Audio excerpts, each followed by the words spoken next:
Bien, parfait. Bon, bah, écoutez, je vous invite à prendre place et on va passer maintenant au dépouillement, si je puis dire, non pas d'une élection, mais d'un sondage que la revue politique et parlementaire a commandé à l'Institut Pauline Vox sur le thème et la thématique qui est la nôtre aujourd'hui, sur la question des Français et des libertés. Celui qui a réalisé ce sondage est à mes côtés, c'est un politologue, Jérôme Sainte-Marie, qui notamment a publié récemment 2 ouvrages, un qui s'intitule « Bloc contre bloc, la dynamique du macronisme », qui a été d'ailleurs prix du livre des députés en 2019 aux éditions du CERF, et un second ouvrage, toujours sur cette thématique des blocs populaires, également aux éditions du CERF, mais en 2021, l'année dernière. Donc il est quelqu'un qui observe, analyse, scrute, décrypte la vie politique française et les mouvements de l'opinion publique depuis de très nombreuses années.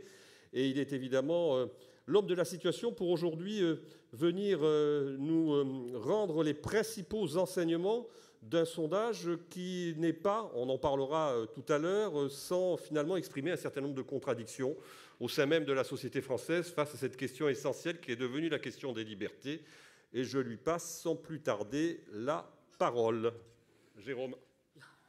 Merci beaucoup Arnaud.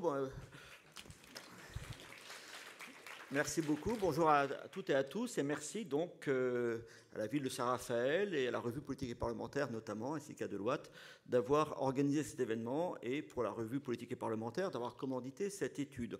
Je vais vous le présenter donc assez rapidement en sachant que se dégagent, je vous le dis tout de suite, 2 principaux enseignements de cette étude d'opinion qu'on va voir donc question par question. Je parlerai donc sous le contrôle de différentes éminentes personnalités, dont l'ancien sondeur, ou je crois que c'est ancien sondeur, Stéphane Rosès, n'est-ce pas? Je ne suis pas le seul à avoir eu cette profession réprouvée dans cette salle. Donc sur ce sondage, alors tout de suite, il y a une vraie difficulté en fait à interroger les Français sur la liberté, parce que le thème est extrêmement abstrait et qu'a priori, rencontrer des gens qui seraient hostiles à la liberté de manière explicite et consciente, ça paraît quand même un peu difficile. Donc on a essayé de décomposer en quelque sorte, de déconstruire ce terme de liberté à travers les libertés, puisque d'après ce que j'ai appris dans l'article 5 de la Déclaration des droits de l'homme de 1789, eh bien, non, dans l'article 4 d'ailleurs, on a effectivement une description de la liberté qui en fait correspond à des droits. Et donc ce qu'on appelle les libertés, ce sont les droits que l'on reconnaît, qu'on considère comme fondamentaux. L'article 5, lui, est tout simplement tout ce qui n'est pas défendu par la loi ne peut être empêché et nul ne peut être contraint à faire ce qu'elle n'ordonne pas. Donc, pour cette étude, tout d'abord, qu'est-ce qu'on a interrogé? On a interrogé un échantillon de Français, d'un millier de Français de 18 ans et plus. Donc, la méthodologie est on ne peut plus classique et l'étude a été faite très récemment au mois de septembre. Donc, rien à signaler là-dessus. Voyons plutôt tout de suite les résultats. On a commencé comme par la chose la plus générale. Les questionnaires de sondage sont généralement construits en entonnoir, si on peut dire.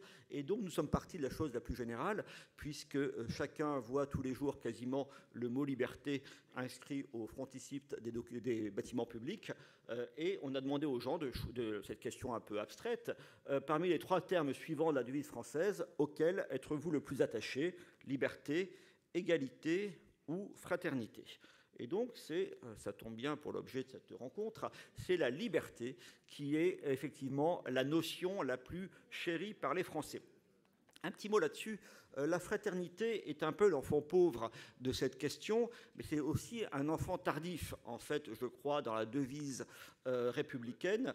Et dans cette trilogie, c'est apparu assez tardivement. Alors, il y a eu une tentative en 2007, lors de l'élection présidentielle de Ségolène Royal, pour réhabiliter le terme fraternité. Je crois que Régis Debray avait écrit un bouquin ou un article qui s'appelait « Le moment fraternité ».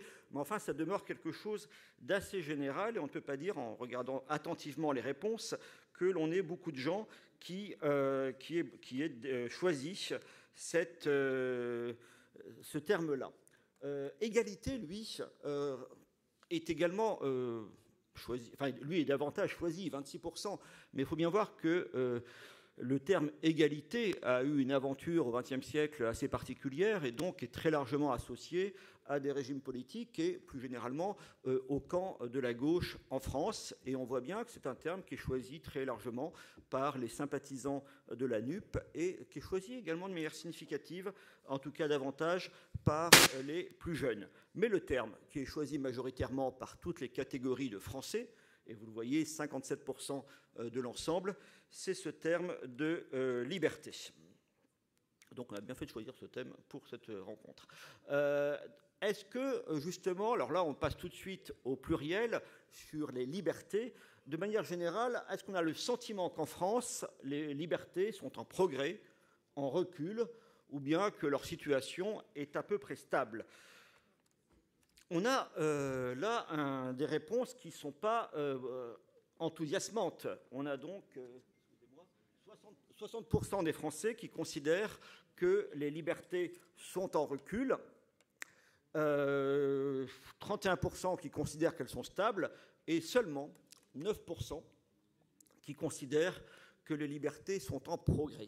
Alors il faut bien voir que dans quasiment toutes les questions de ce sondage, la répartition des réponses est conditionnée par les choix politiques des individus. On a des sujets sur lesquels l'âge, la profession, voire la région peuvent jouer largement. Là, c'est sur une question qui renvoie directement, au fond, aux orientations idéologiques des individus, qui renvoie également à leur situation, c'est-à-dire est-ce qu'ils se sentent proches de l'opposition ou de la majorité, en tout cas du gouvernement. Et donc, on va voir tout de suite que ces réponses sont très corrélées aux choix politiques. Là, j'ai choisi de sélectionner pour illustrer cela uniquement la préférence partisane, de quelle formation politique on se sent le plus proche ou sinon le moins éloigné. Et on voit bien que c'est parmi les sympathisants de la France insoumise et parmi ceux du Rassemblement national, donc les deux oppositions les plus affirmées, que l'on a davantage de gens qui considèrent que les libertés sont en recul. Inversement, les sympathisants de Renaissance, donc du parti au pouvoir,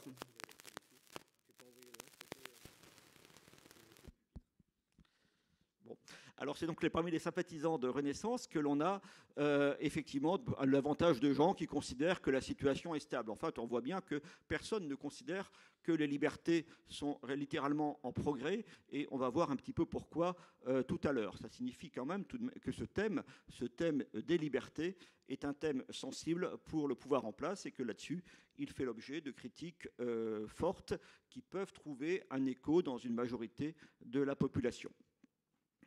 On va aller plus loin, donc on est sur les libertés. Alors quelle est la liberté qui serait la plus menacée aujourd'hui en France? Quel est le droit donc le plus menacé? Alors là, c'est un des premiers renseignements de cette étude. C'est tout à fait net dans les réponses, alors même que l'on a deux libertés qui sont finalement assez proches dans leur signification. La liberté d'opinion et la liberté d'expression, qui est la traduction publique de l'opinion. Eh bien, malgré qu'on ait donc ces deux termes qui sont en concurrence l'un avec l'autre, eh bien, ces deux termes réussissent, alors c'est une question à choix multiples, ces deux termes réussissent à arriver en tête. Donc, pour les Français, la liberté qui leur paraît la plus menacée aujourd'hui en France, c'est la liberté d'expression, suivie par la liberté d'opinion. On a ensuite, les réponses sont assez simples, on a ensuite séquelles sociales du confinement, de la politique sanitaire.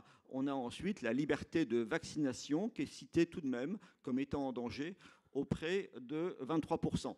Quand derrière ce terme, alors on n'a pas des questions supplémentaires sur le sujet, derrière ce terme de liberté de vaccination, on a sans doute sur l'idée surtout le droit de ne pas se vacciner en fait.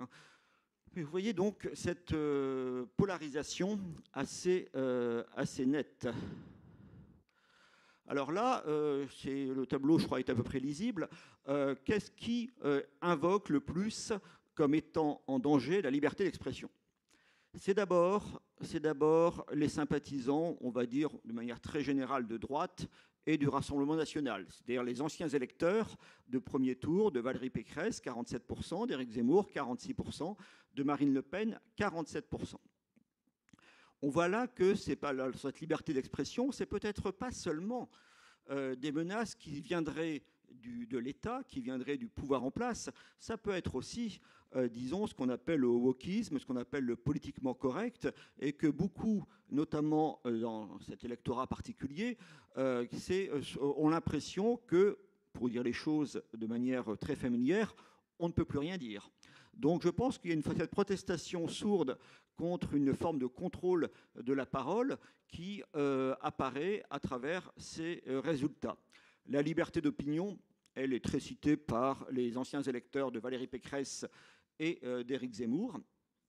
On a encore d'autres libertés qui, elles, sont moins citées, mais c'est quand même, disons que ça marque plus particulièrement quelques électorats. À gauche, chez Jean-Luc Mélenchon, vous voyez qu'en deuxième position apparaît comme étant menacée la liberté de manifester. On est là dans la syntaxe idéologique de la gauche la plus traditionnelle. On a ensuite, pour l'électorat de droite, est cité de manière significative en troisième position la liberté d'entreprendre. Là, on est davantage dans un registre plus traditionnel.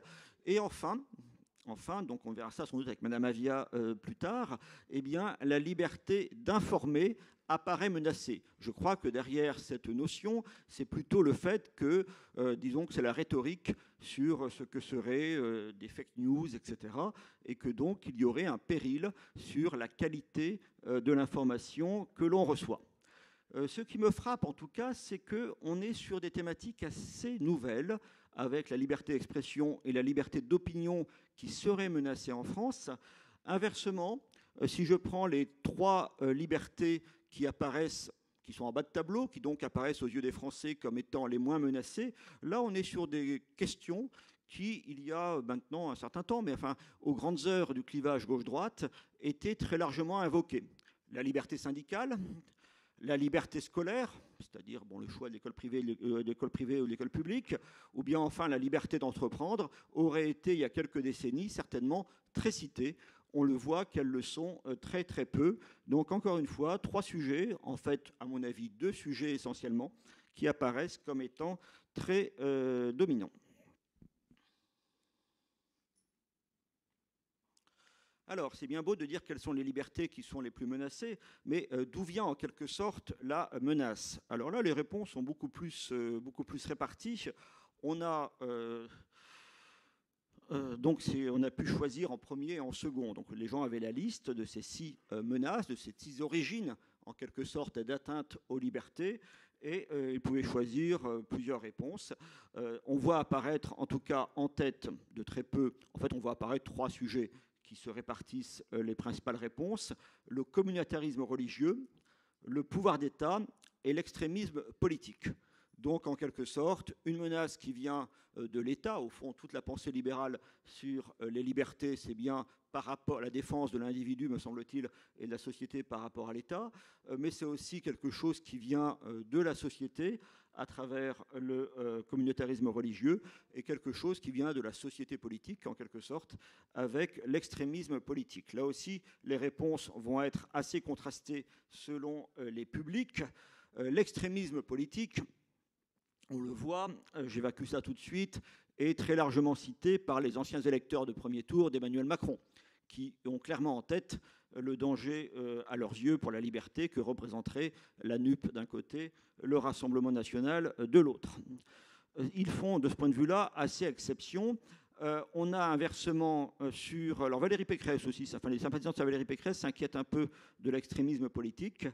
On a du côté ceux qui mettent en cause le pouvoir d'État. D'ailleurs, c'est non seulement les électeurs de Marine Le Pen, d'Éric Zemmour et de Jean-Luc Mélenchon, mais du côté le communautarisme religieux, lui, c'est davantage Éric Zemmour et Valérie Pécresse. J'en reviens un peu à ma marotte et à ce qui a inspiré mon bouquin Bloc contre bloc, c'est-à-dire la concurrence actuelle entre 2 axes qui, au niveau électoral et au niveau des perceptions, l'axe gauche-droite, et on voit bien à travers les questions que ça subsiste, parfois les partisans des différentes sensibilités de droite se réunissent dans ces réponses. L'axe gauche-droite, bien entendu, mais également un axe différent, un axe qui opposerait, pour reprendre les termes du président de la République, les progressistes aux populistes. On peut voir les choses, enfin, nommer les choses un peu différemment, mais enfin on voit bien que c'est un axe qui est perpendiculaire à l'axe gauche-droite, où là, inversement, on aurait effectivement les deux colonnes les plus éloignées sur ce tableau qui seraient rassemblées.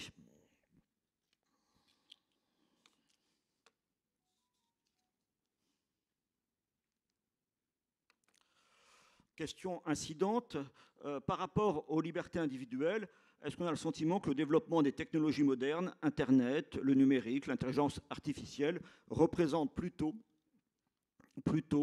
une source de crainte, 43%, une source d'espoir, 19%, une source, enfin ni l'un ni l'autre, 37%. Alors là, il faut parfois que le sondeur fasse son autocritique.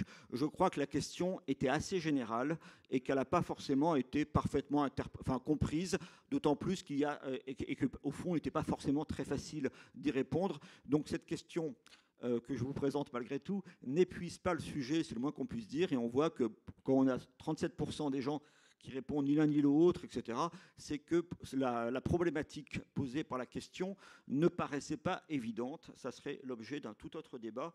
Et autant on a des résultats très significatifs sur d'autres questions, autant celle-ci ne me paraît pas porteuse d'une information très claire. Alors, ça, j'arrive là maintenant au deuxième grand enseignement, après cette préoccupation des Français sur la liberté d'expression et d'opinion. Liberté d'expression. Et on a désormais là une problématique très différente, qui est une problématique qui a longtemps été quand même au cœur des affrontements entre la gauche et la droite. Depuis la loi Sécurité et Liberté, me semble-t-il, de Perfit, qui devait être en 1972 ou 70, non ? C'est plus tard ? Ah, la loi anti-casseurs, sans doute. La loi anti-casseurs, ça doit être effectivement sous Giscard, effectivement. Voilà, donc c'est effectivement les lois anti-casseurs, c'est la fin de la période Giscard, toutes mes excuses. Bon, enfin, on dira que c'est dans les années 70, eh bien, on avait effectivement cette rhétorique, l'opposition entre la liberté et la sécurité, la liberté dans ce sens-là étant plutôt défendue par l'opposition de l'époque, à gauche, et la sécurité plutôt par le pouvoir. Donc, on s'est dit, ça serait intéressant de tester cette formule que l'on entend souvent. La sécurité est la première des libertés. Est-ce que cette affirmation vous paraît tout à fait justifiée, plutôt justifiée, pas vraiment justifiée, ou pas justifiée du tout? On verra d'ailleurs qu'on a d'autres questions qui permettent de valider les réponses spectaculaires qu'on a eues à cette question. 72% des Français acceptent aujourd'hui l'idée que la sécurité serait la première des libertés. 72% contre 28% qui trouvent ça pas justifié, seuls 5% trouvent ça pas du tout justifié. Ça fait écho, vous savez, à une préoccupation que vous connaissez d'ailleurs sur la sécurité. Et on sait, je prends un exemple, c'était un sondage OpinionWay que j'ai regardé avant de venir vous voir juste pour la présidentielle, qui mettait la sécurité en troisième place des préoccupations, des motivations du vote lors de la dernière élection présidentielle. Alors, comment est-ce que ça se passe? Comment est-ce que les gens répondent à cela? Alors, on a parmi les sympathisants du parti présidentiel, Renaissance, de la même manière parmi les sympathisants du parti des Républicains, 86%, donc l'unanimité à peu près, pour considérer que cette formule est justifiée. Donc là, de ce point de vue-là, on a, vous voyez, la droite et les sympathisants donc, progressistes qui convergent totalement. Bien davantage d'ailleurs que les sympathisants du Rassemblement national. On a par ailleurs une réticence marquée à gauche, mais tout de même, vous avez 61% des sympathisants de la France insoumise qui considèrent que oui, la sécurité est la première des libertés. On voit quand même que là, on est dans un changement culturel assez important politiquement. Donc on a quand même une butte témoin, si j'ose dire, des débats passés avec les sympathisants écologistes qui sont 54%. C'est la seule catégorie. J'ai regardé tous les listings, tous les tris croisés. quel que soit ce qu'on regarde, l'âge, le sexe, la profession, etc., la région, on a toujours une majorité très nette de Français qui considèrent que cette formule est justifiée. Les seuls qui résistent à cette formule sont donc les sympathisants écologistes. 54% ne jugent pas que cette formule est justifiée. Donc, dans la situation actuelle, seriez-vous favorable ou pas favorable à une réduction des libertés? Alors, attendez, non. Je vais plutôt faire j'ai un peu changé ma présentation. Je vais plutôt, pour étayer la question précédente, aller voir tout de suite la confiance ou la défiance par rapport à différents acteurs, institutionnels ou autres, proposés. Donc, on a une liste d'une dizaine d'acteurs. Pour chacun, on a demandé est-ce qu'on leur fait confiance ou est-ce qu'on ne leur fait pas confiance pour défendre les libertés en France. On a rajouté à la toute dernière minute, d'ailleurs, les forces de l'ordre. Et on a bien fait, puisque les forces de l'ordre apparaissent, police et gendarmerie, apparaissent aujourd'hui à 67% comme la première institution à laquelle on fait confiance pour défendre les libertés. Ça prouve bien que quand les gens nous ont répondu à la formule la sécurité première des libertés, ils l'ont fait en toute conscience, puisqu'ils appuient ce jugement par les réponses à cette question-là. Alors on a tout de même les associations de défense des droits individuels qui arrivent après. Ce n'est pas tout à fait les mêmes publics politiques qui choisissent l'un et l'autre, mais enfin, 67%, vous savez, quasiment tous les Français choisissent là. Et ensuite, ça c'est un peu préoccupant, on a un effondrement. On a un effondrement des réponses positives. Seuls 45% des Français font confiance à des institutions républicaines comme le Conseil constitutionnel ou le Conseil d'État pour défendre les libertés. 41% le Parlement, 39% le Président de la République, 39% au même niveau que l'opinion publique et que les intellectuels d'ailleurs. Et donc les médias, les représentants des différentes religions sont très faibles. Ça correspond à ce que l'on voit aussi dans d'autres sondages, parce qu'on voit toujours en réalité, je pense notamment au grand sondage fait par Opinionway, qui doit s'appeler le baromètre de la confiance pour le Cevipof, ou le grand sondage annuel d'Ipsos qui s'appelle Fracture française, dont je vous recommande la lecture, et qui effectivement signale cette situation aberrante, qui n'a pas toujours été le cas en France, et que nous ne retrouve pas forcément dans les autres démocraties occidentales, cette particularité française désormais, avec une opinion qui se défie systématiquement des institutions politiques en place. C'est véritablement un mal français particulier, sans qu'on puisse l'imputer à l'opinion elle-même ou aux institutions considérées.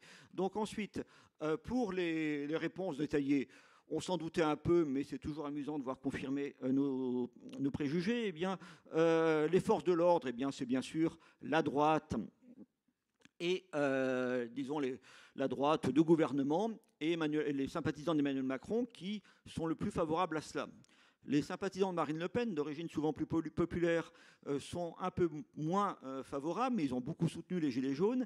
Et du côté de Jean-Luc Mélenchon, vous avez 53% seulement des sympathisants des électeurs de premier tour, qui choisissent de faire confiance aux forces de l'ordre. Enfin, même parmi eux, c'est majoritaire. Ensuite, donc là aussi, on voit l'écart, si vous voulez, entre la parole militante et l'expression de l'électorat. Vous avez ensuite les associations de défense des droits individuels. Là, on retrouve un clivage gauche-droite assez prévisible. Voilà. Bon, après, vous avez effectivement des formations légitimistes, en quelque sorte, des électorats légitimistes qui apparaissent, l'électorat d'Emmanuel Macron, l'électorat dans une certaine mesure et avec plus de mérite puisqu'il n'est pas au pouvoir de Valérie Pécresse, qui, eux, ont tendance à soutenir les institutions. On a inversement des électorats bien davantage, protestataires, ou du moins se sentant dans une opposition forte par rapport non seulement au pouvoir en place, mais éventuellement par rapport au régime, qui sont l'électorat de Jean-Luc Mélenchon, d'Éric Zemmour, ou bien de Marine Le Pen. Vous voyez, c'est les chiffres en rouge, ils sont beaucoup moins sensibles.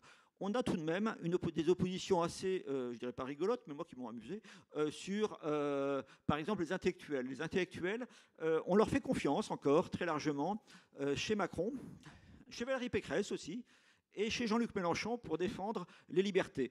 Chez Zemmour et chez Le Pen, pour des raisons qu'on peut imaginer par rapport à l'attitude des 10 intellectuels, on est beaucoup moins favorable à tout cela. On voit aussi des divergences, vous voyez, sur les syndicats, etc. Tout ça pour vous montrer quoi ? C'est pour vous montrer que quand même, le sondage décrit une opinion assez contrastée, que les réponses ont été faites de manière bien consciente et ça donne des résultats, si j'ose dire, assez détaillés, assez subtils, et que donc ça nous conforte, et assez structuré de manière cohérente, ça nous conforte dans le sérieux de ces résultats. Je rappelle donc ce second résultat très significatif, la valorisation très forte de la sécurité, considérée comme la première des libertés, et de manière consécutive, le fait que les forces de l'ordre apparaissent désormais comme les premiers défenseurs ceux auxquels on fait le plus confiance. Je passerai plus rapidement sur le reste. Alors, est-ce qu'on serait favorable ou pas à une réduction des libertés ?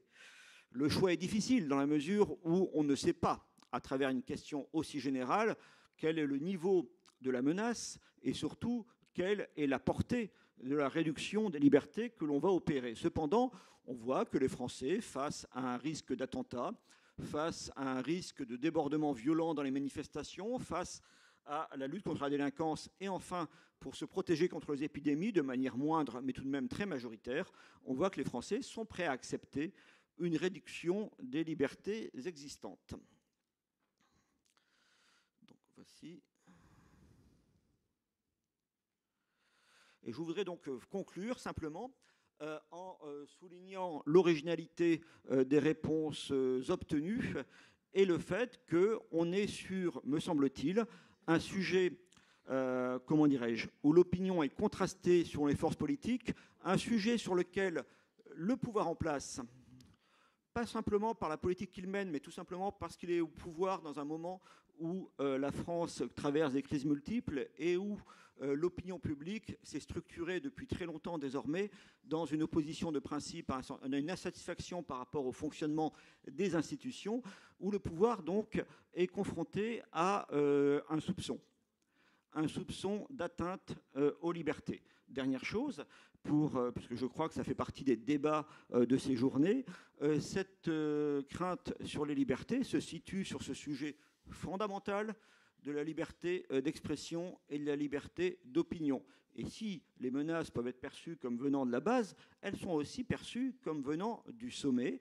Et d'ailleurs, en recevant les résultats de ce sondage, j'écoutais ou je voyais au même moment la première ministre, je crois, de Nouvelle-Zélande, qui s'exprimait à l'ONU pour dire qu'elle s'inquiétait des fake news et donc qu'elle souhaitait l'établissement d'une vérité à peu près unique. Et je voyais également le président de la République, Emmanuel Macron, qui rappelait pour la énième fois sa préoccupation à l'égard de ce qu'il appelle les fake news et son souci de contrôler notamment la diffusion de l'information et des opinions sur Internet. Je crois donc qu'avec ce sondage, comme avec ces journées, on a touché à un sujet très sensible actuellement. Je vous remercie. Merci Jérôme. Merci beaucoup. Alors on va passer à quelques questions de la salle et peut-être à nos jeunes étudiants de l'HEIP à qui je passe la parole et qui vont certainement te poser quelques questions. Et puis ensuite, on posera aussi on demandera à la salle ses réactions. Merci pour les chiffres du sondage. Ma question porte donc sur la liberté toujours. Puisque les Français estiment que l'État applique de plus en plus de contraintes, de surveillance et d'interdits, pourtant, aucune contestation de grande envergure ne voit le jour pour contester cette situation. En excluant la période de la pandémie, est-ce que les Français ont abandonné, selon vous, la quête d'une liberté idéale ?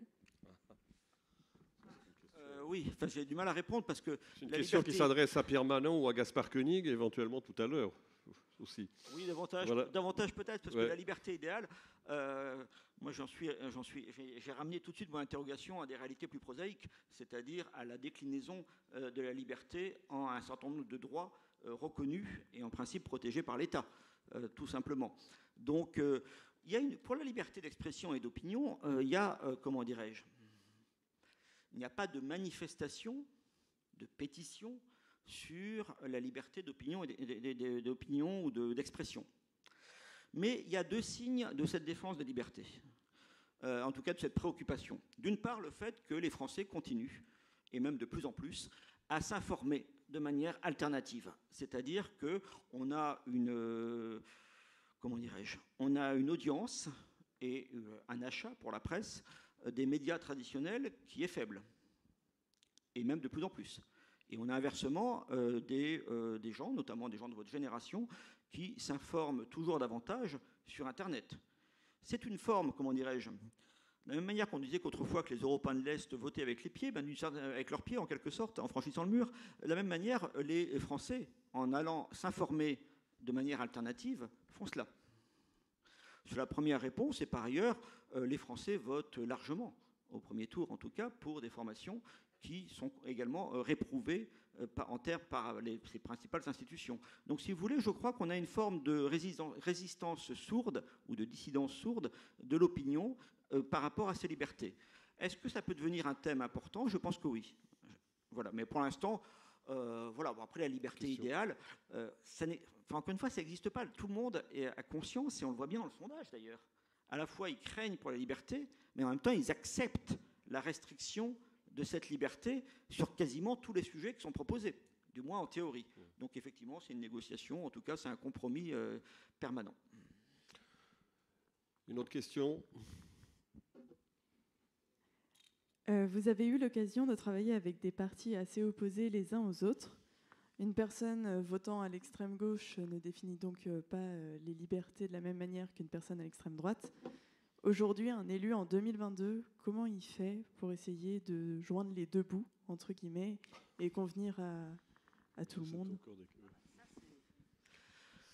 C'est une question très importante. C'est-à-dire qu'effectivement, vous avez toujours eu les partis politiques s'adresser à, comment dirais-je, de manière très vulgaire, à une certaine clientèle.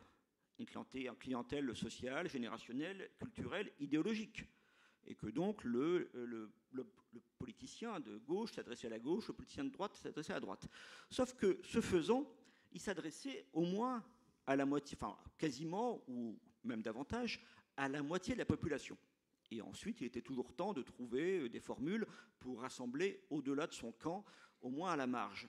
Le problème aujourd'hui, c'est que le paysage politique et donc son soubassement, le paysage idéologique, et de mon point de vue, son soubassement, le paysage social, eh bien, sont complètement fracturés. Et que donc la communauté de destin des Français est de moins en moins ressentie. Et qu'il est de plus en plus difficile de parler justement de l'opinion publique ou de parler des Français en général.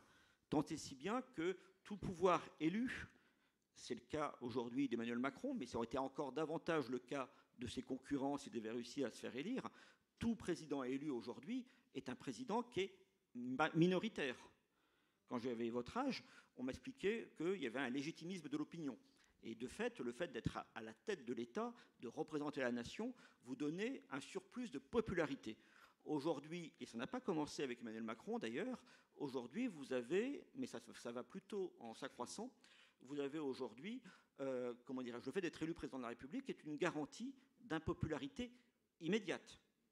On l'a vu, et on franchit sans cesse, comment dirais-je, mais là aussi, ce n'est pas une imputation au pouvoir en place, on franchit sans cesse une étape. Aujourd'hui, non seulement Emmanuel Macron s'est retrouvé immédiatement impopulaire, alors qu'il a été élu très largement, à 58%, mais en plus, il n'a pas pu avoir de majorité à l'Assemblée nationale. Donc, effectivement, vous avez aujourd'hui une difficulté énorme à synthétiser les affects et les intérêts de la population française et donc à incarner aux yeux de majorité de Français l'intérêt général. Ça, c'est effectivement...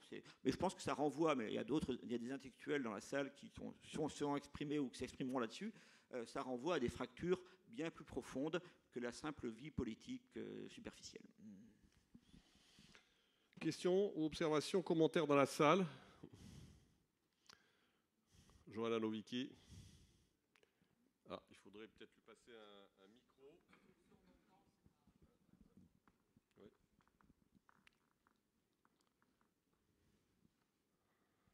Merci beaucoup pour ces masses d'informations fascinantes, en tout cas quand on est intéressé par la vie politique. J'ai juste une question de quelqu'un qui ne connaît pas du tout la cuisine des sondeurs et de sondage. Donc, j'aimerais avoir tes lumières. Pourquoi il n'y a pas eu de question différenciant les médias? Pourquoi on a mis les médias en général et pas les médias traditionnels et les médias sur Internet?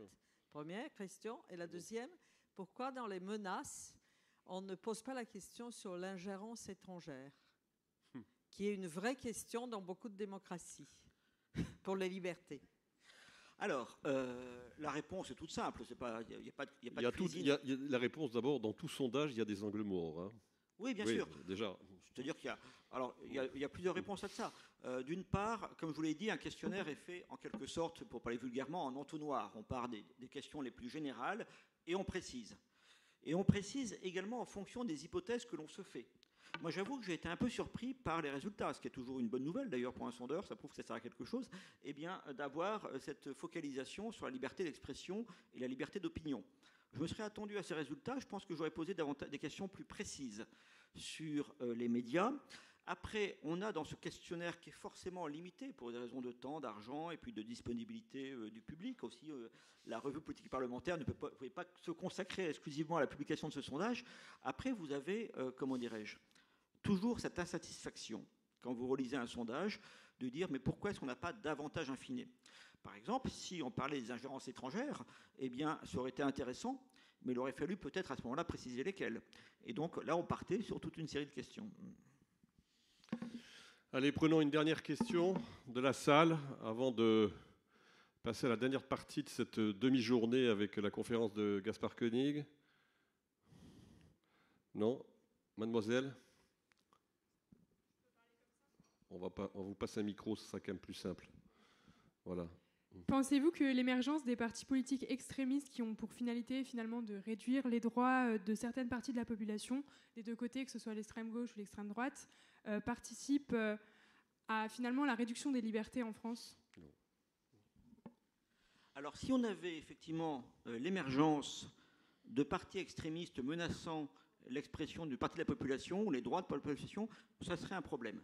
Ça, c'est une autre question, mais les partis, quand on parle de l'extrême gauche ou de l'extrême droite, pour des gens de ma génération, c'est plutôt, dans le cas de l'extrême gauche, des partis marxistes-léninistes qui veulent un changement de régime.